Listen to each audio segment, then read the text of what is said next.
Quick show of hands, how many of you spend hours out of a day in a position like this? My next question for you is, can you really throw your hands up in the air like you just don't care without your lower back or shoulders aching somewhere? If either of those questions got you thinking, then this video is for you. Let's open up your thoracic spine with these 5 moves. Okay, ladies and gents, thoracic spine mobility is key in allowing your shoulders, chest, and back to function pain-free. Okay, so for this one, you're going to need a foam roller. If you don't already have one, they're relatively inexpensive and a great tool to have around the house. You're going to start by lying back onto the foam roller with your legs bent. Keep those glutes engaged. How do we do that? Squeeze them together. Next, you're going to roll the foam roller right about to the bottom portions of your shoulder blades. What you're aiming for here is to have a nice amount of arc in your low back with your shoulder blades supported by the foam roller. Make sure you aren't straining your neck here, folks. If you're comfortable enough, let it relax and drop down. And if you aren't quite there yet, roll the foam roller slightly back up to allow for your neck and head to be supported by the ground. This is where you'll feel that stretch. You can either repeat this motion of bringing your arms back and forth towards your stomach and back to your head, or you can just hang out here for a good 15 to 20 seconds. Alright, so for number 2, this one's probably the easiest out of the bunch to do, and you don't need anything but a level, stable surface in front of you like a couch or a plyo box.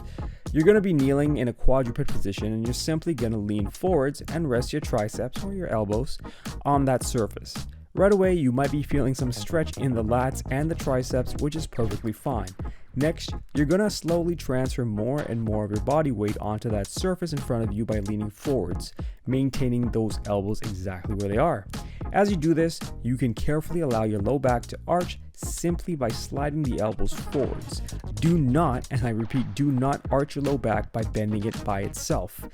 And that's it. You should feel a ton of stretch going on across the mid-back by this point. As a progression, you can try holding a dowel or anything like a broomstick and performing a curling motion back behind the head for additional mobility as you get better at this. Alright, so right smack dab in the middle like a red-headed stepchild, though it's really not because it's the easiest out of the 5 of these to do, is the Broomstick Twist. For this one, all you need is a broomstick or a dowel type of situation going on. You're going to sit down with hips roughly at about 90 degrees. If you've got a foam roller or anything with not too much resistance that you can squeeze between the legs to keep the hips stable, that's great. So you're going to get that dowel or broomstick up on your shoulders like you're about to do some barbell squats, and make sure that you're sitting up nice and tall, meaning your chest is up, open, and not facing the ground with droopy shoulders. From here, you're going to take a nice deep breath in through the stomach, then exhale out while twisting to one side. Remember, keep that chest up, and if you feel your low back complaining, either stop or squeeze the glutes harder. This is a progression, not a destination. So if you can't quite make it all the way over to 90 degrees on both sides, don't worry, you'll get there. Don't rush it. Alright, so at number 4, this one's pretty similar to the Broomstick Twist, but lucky you, all you need is the ground, and you get to lay down for this one. So that means lying on your side with your hands supporting your head.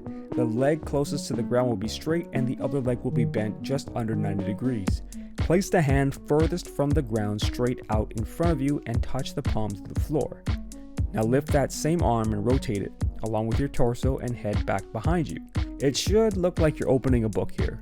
Try not to let those legs move at all. They're serving as an anchor to minimize low back involvement here. We want your torso moving independently of the hips. Alright, so last up is the windmill. And no, unfortunately, we're not talking Vince Carter windmill dunks here. Yeah, I know, I got excited too. But these are very similar to the side-lying openers you just saw, but this one's done in a 90-90 lunge position. So, be sure to have some padding for those knees. The leg that's up in a lunge, get it nice and close to a wall.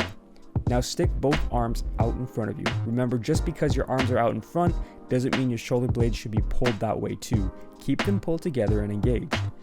Next, you're going to keep your legs exactly where they are. Engage the glutes again, as we always do, folks, while moving the arm closest to the wall behind you in a rotating fashion. Almost like you're trying to turn your body toward the wall with open arms, saying, "Hey, what's up? I'm here." If you start getting confrontational with the wall though at this point, please stop. Okay, that's it, folks. 5 movements to get your thoracic mobility back on track and on point, and your mid-back feeling better.